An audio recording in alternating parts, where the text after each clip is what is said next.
Hola amigos de Kyle, les saluda como cada semana Raúl Armenta. En esta ocasión tenemos una entrevista con el novelista José Luis Trueba Lara, que está presentando su novela Hidalgo, la otra historia, publicada por Editorial Océano. Y pues vamos con la entrevista. Muy bien, pues antes que nada, ¿qué nos puedes contar de este libro que estás presentando sobre Hidalgo? Pues mira, te cuento un par de cosas que me parecen que puede ser un buen arranque. Resulta que hace 11 años exactamente, para el bicentenario de la independencia, se publicaron un demonial de libros hidalguistas. Ya mucha gente se les ha de haber olvidado, seguramente. Y a mí me dio por leer o tratar de leer la mayor parte de lo que pude conseguir. Y conforme iba yo leyendo, me di cuenta que ahí había una novela, que Hidalgo era un personaje de novela. Hasta ahí, pues todo parece más o menos normal y más o menos común. El único problema era cómo abordar a Hidalgo. Es decir, tú, yo, cualquier persona sabemos bien que Hidalgo tiende al mármol y al bronce.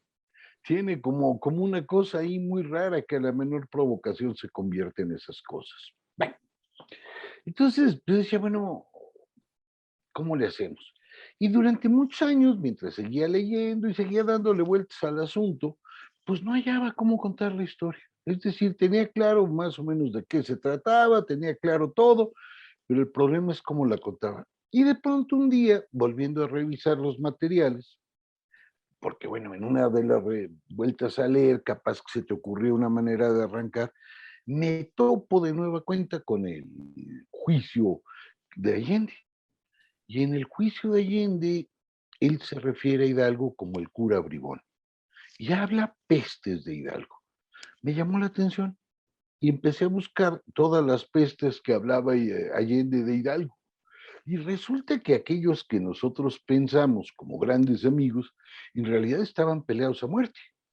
Y cuando digo peleados a muerte, no es una metáfora, es absoluta y totalmente en serio. Allende trata de asesinar a Hidalgo, Allende hace lo posible por despojarlo del mando, lo logra, lo trae casi, bueno, como un prisionero. Hidalgo también intenta varias veces asesinar a Allende, es decir, no se querían. Yo dije, claro, quien debe de contar la historia es Allende, porque así evitamos de entrada ya todos los bronces y los mármoles. Pero no conforme con esto, me puse a revisar a los contemporáneos de Hidalgo. Cuando digo los contemporáneos, lo digo en un sentido más o menos laxo, pues, en un sentido más o menos amplio. Y los historiadores de aquella época, desde Fray Servando Teresa de Mier hasta Luc Salamán, en términos generales, no tienen una buena opinión de Hidalgo, ninguna. Da igual si eran a favor de la independencia o en contra, si eran liberales o conservadores. Vamos, logró poner a todos de acuerdo en su contra. Yo dije, aquí está mi novela. Y con eso empecé a contarla. Es decir, es Hidalgo visto desde su época por uno de sus enemigos. Y en ese sentido me permitió explorar todos los lados oscuros de Don Miguel, a diferencia de que si le hubiera contado uno de sus cuates del alma. Es decir, yo hablo con un amigo tuyo que te quiere bien y hasta te deja bien parado. Igual pasa con los míos, tienen esa obligación histórica. En cambio, hablo con alguien a quien le caes gordo, no, hombre, me va a soltar de cosas chiquitas, las va a volver grandes y algo así pasa en la novela. Esta es más o menos la estructura de la novela y pues cuenta todas estas aventuras que ellos pasan juntos hasta que se los afusilan, pues. Claro. ¿Y en qué momento de la historia pasa de ser este cura bribón, don Miguel Hidalgo, a ser una figura completamente patriótica y completamente alzada? Mira, durante el siglo XIX, ya lograda la independencia, hay una competencia muy feroz entre él y Iturbide para ver quién es el padre de la patria. Y a veces ganaba Iturbide y a veces Hidalgo, es decir, ahí andaban en un mano a mano y un rato uno y un rato uno, el otro se lo iban pasando. No será sino hasta la época de don Porfirio, cuando Hidalgo ya se convierte en el héroe de todo el mármol y todo el bronce. Y el ejemplo lo tienes tú de la victoria de Hidalgo como héroe, su consagración como héroe en la columna de la Independencia. A Hidalgo le tocó escultura grandota y de bulto, y a Iturbide en el listón que envuelve la columna hay unas letritas que por ahí dicen perdidas, Iturbide, así, casi de manera vergonzosa. Y a partir de ahí, Hidalgo se convirtió en el padre de la patria. Pero es un padre de la patria muy raro porque pues no sabemos cómo era físicamente. Es decir, el viejito ensotanado con su cabello a los lados no es él, no es Hidalgo, eso podemos estar seguros. Lo que algunos dicen, y parece ser que esto es más o menos cierto, que sí era un hombre peloncillo, que sí tenía sus greñitas, pero que era flaco, flaco, medio jorobadón. Vamos, no era un hombre tan guapetón como lo pintan. No, pero no me vayas a preguntar exactamente cómo es, porque no lo sabemos. No tenemos ningún dibujo al natural donde él haya posado para decir, este es Hidalgo. Por ahí hay una escultura pequeñita y por ahí hay un dibujín perdido casi, pero no lo sabemos. Entonces, si no lo sabemos, le hemos inventado no solo un rostro y un cuerpo, sino le hemos creado ahí una mitología fuera de serie, ¿no? Claro. Sí, José Luis, me imagino que fue difícil encontrar textos que hablaran como en contra de Hidalgo o que fueran más críticos. ¿Cómo fue el proceso de investigación? Mira, encontrar los textos contrarios a Hidalgo no fue tan difícil como pudiera suponerse. No, hay una larga tradición historiográfica. Es decir, tú vas a cualquier biblioteca más o menos bien surtida, y ahí están los libros de Bustamante, o vas a cualquier librería y te puedes comprar el libro del Padre Mier, o te puedes comprar la historia de México de Lux Salamán. Es decir, son historiadores de aquella época que se han seguido reeditando muchísimo, muchísimo. Lo que pasa es que una cosa es que sean grandes libros, que sean libros fundamentales para entender el país, y otra muy distinta que se sigan leyendo. Es decir, lo que los hace más difíciles de encontrar es la falta de lectores. Pero bueno, eso pasa con muchos libros que desaparecen. Y entonces tenerlos y entrarles a estos libros, pues me dio chance de muchas cosas. No solo eso, documentos sobre la independencia se han publicado toneladas. Desde la época de Don Porfirio en adelante se han publicado muchos documentos, ya no libros como de una historia de cabo a rabo, sino los documentos que nutren las historias. Digo, desde los de Genaro García, que son 9 o 10 tomos, no recuerdo, eh, eh, hasta la fecha se han publicado un chorro de historias. Incluso los que son hidalguistas, los libros hidalguistas, pues se han visto obligados a reconocer algunas cosas desafortunadas y terribles, como la matanza de Guanajuato, el degüello de españoles en Valladolid, el degüello de españoles en Guadalajara. Es decir, hay hay un reconocimiento de que don Miguel pues no se andaba por las ramas, ¿no? Era bravo, pues era, pues era una fichita, pues, para decirlo técnicamente. Claro. Y también, justo al final de la novela hablas de que no es una novela histórica tan precisa, sino que te tomaste muchas libertades. Claro, claro, por supuesto. Mira, en un libro de historia, lo que alguien busca es contar la verdad. En una novela histórica, pues pasan muchas cosas que el autor se tiene que tomar libertades. Te voy a poner un ejemplo muy menso, pero fundamental para una novela. ¿Qué platicaron cuando estaban echando un café en Celaya, Hidalgo y Allende? No sabemos. En mi novela platica. Yo inventé los diálogos. Tú me dices, oye, pero es que, pues sí, pero en las novelas la gente platica. O sea, por ponerte un ejemplo, no. Incluso eso también hay que reconocerlo. Algunos diálogos sí son ciertos de la novela y otros son inventados para que me permitan ir construyendo la historia.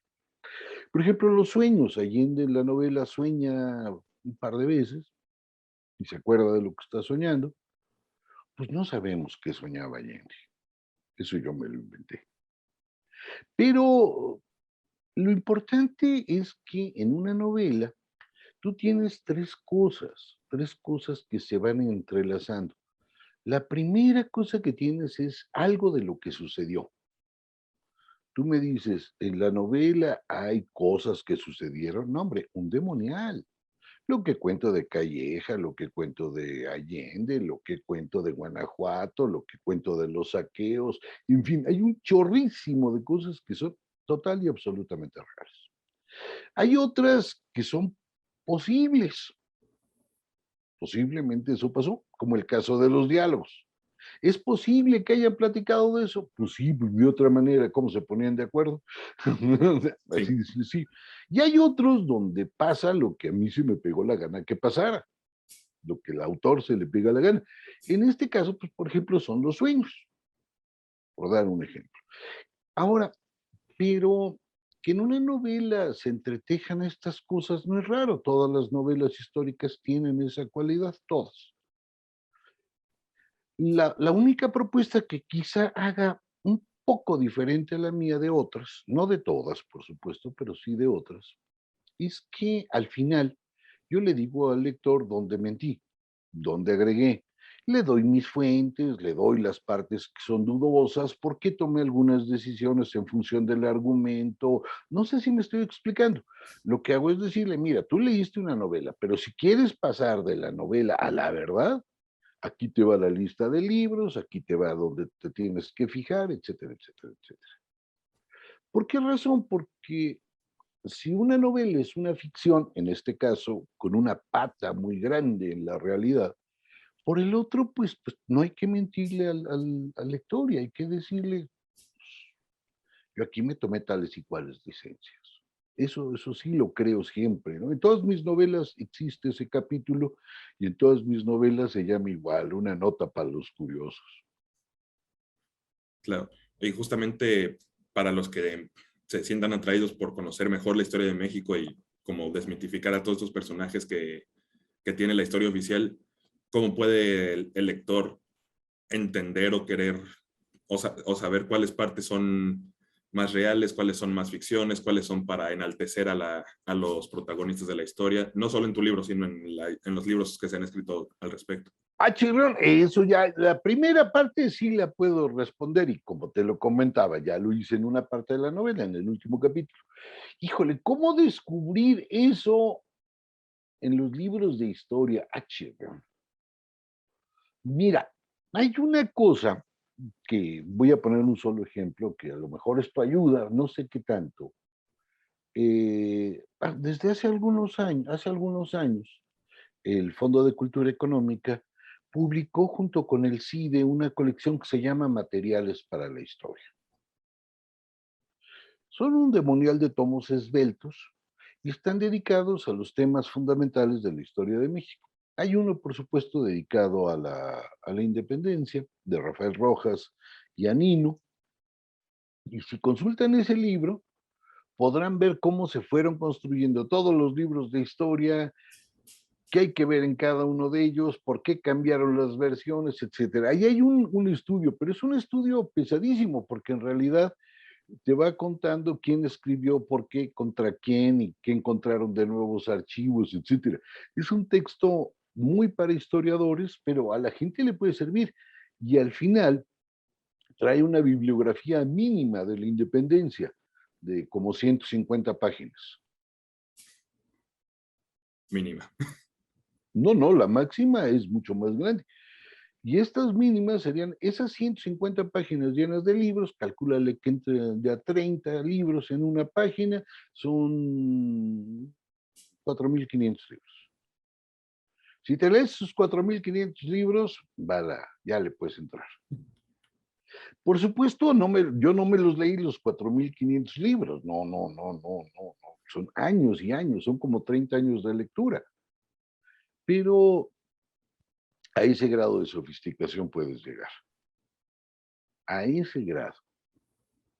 Y puedes ir viendo ahí en esos libros de qué, en qué siglo se publicó, por qué se publicó, en fin, ahí está todo. Claro. Y José Luis, ¿y en qué punto estamos parados actualmente en cuanto a la reconstrucción de la historia oficial de México?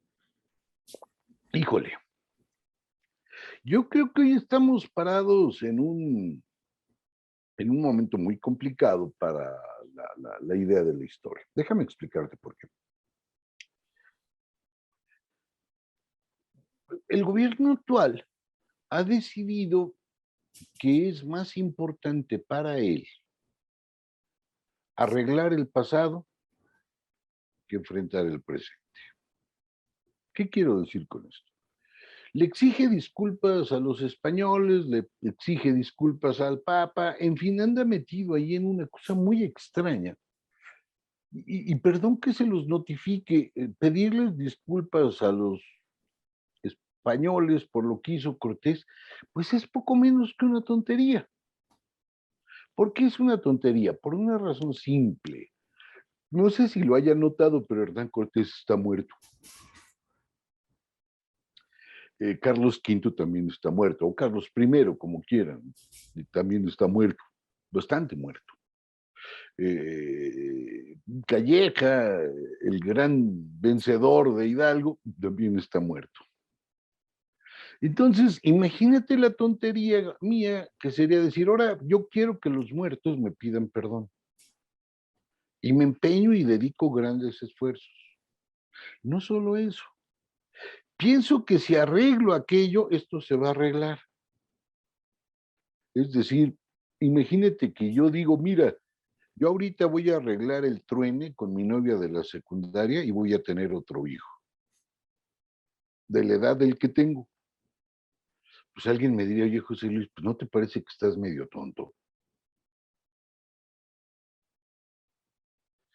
En ese sentido, creo que ese es un problema. El segundo problema es que han creado una historia de buenos contra malos. Le han apostado a eso con una furia sensacional. Y es una furia, es una manera de entender las cosas un poco bobas, porque si todos eran buenos de un lado y los malos del otro, la lección que te deja la historia de ellos es que el mal siempre triunfa. Porque ahí donde la ves, ahí algo perdió y lo fusilaron. Entonces, no, no, no, no, no, no. Y definir al mundo en términos de buenos y malos es no entender nada. Es tan tonto como mi tía que dice todos los hombres son iguales. Y yo le digo a mi tía, todavía te faltan algunos millones por acostarte para que lo corrobores. No se puede. Yo abogo por otra cosa. Yo abogo, uno, por discutir el pasado. Eso nunca está de más. Es más, si discutes el pasado, capaz que hasta entiendes el presente. No lo arreglas, lo entiendes. Son cosas diferentes. En segundo lugar, discutir el pasado nos abre una posibilidad sensacional. Darnos cuenta de lo obvio. No tiene remedio. Lo que tiene remedio es el presente. Lo que podemos cambiar es el futuro. El pasado, ni remedio ni cambio. Ya está. Y por último, si ya por fin estamos en paz con nuestro pasado y lo discutimos de una manera serena, podríamos concentrarnos, o la gente podría concentrarse, en lo que es más urgente hoy. El día de hoy es más urgente que lo que pasó hace 500 años. Lo de hace 500 años nos podemos tomar nuestro tiempo, no pasa nada. Lo de hoy requiere acciones. Claro, José Luis. Y justamente hablando del gobierno actual, me llamó la atención que en muchos momentos le das a Hidalgo esta expresión de el pueblo bueno, que me recuerda a no sé quién. ¿Fue algo adrede o fue algo que simplemente se dio? Mira, no, no, no, no, no, no, no, no, no, no, no. Si quisiera que la novela saliera López Obrador, hubiera hecho una novela sobre López Obrador. No, no, no, no, no creas que me hubiera tentado el alma. Ahora no, yo trato de hacer novelas divertidas, no aburridas. El asunto es el siguiente. A partir de Hidalgo, y hasta el día de hoy, hay una fascinación por el pueblo. El único problema es quién es el pueblo. O sea, cuando tú oyes a los poderosos hablarle al pueblo, tú dices, bueno, ¿y quién es? Porque hay veces que como que me incluyen y hay días que yo no salgo en la foto. Y lo mismo te ha de pasar a ti, hay días que tú no sales en la foto del pueblo. Entonces, que Hidalgo hable del pueblo y- y que le encante la cosa del pueblo, pues es razonable. Él es un caudillo. Entonces, la única manera de seguir adelante es con el apoyo de la gente. Entonces, por lo tanto, él tiene que estar ahí al pendiente de la gente y sobornarla y decirles lo que quieren oír, etcétera. Alguien me diría, oye, pero es que eso lo hacen también hoy. No, pues sí, los caudillos no se han acabado. O sea, el problema no es que lo digan hoy, sino el problema es que llevamos casi 200, poquito más de 200 años repitiendo la historia del caudillo. Yo creo que ya, esa sí ya deberíamos de pararles, una tradición que no nos vendría mal perder. Bueno, por lo menos a mí me resultaría grato vivir en un país sin caudillos. Muy bien, José Luis, pues no sé si estés trabajando en otro libro que nos quieras adelantar. Pues estoy trabajando en una novela policíaca. Es mi debut en la novela policíaca.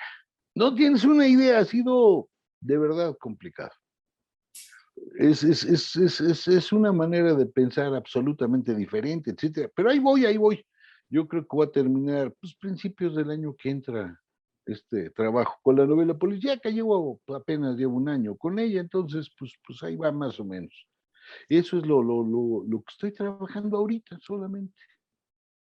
Muy bien, José Luis, pues por mi parte sería todo, no sé si quieres agregar algo más. No, pues nada más, un abrazo como siempre. Y cuídate mucho, no andes paseándote allá por Mérida ahorita, sobre todo. No, ahorita no. Y me corroe un poco la envidia que estés allá. Ah, pues cuando gustes, aquí te esperamos. Conste, Sí, cuando mi gustes. familia es de por allá.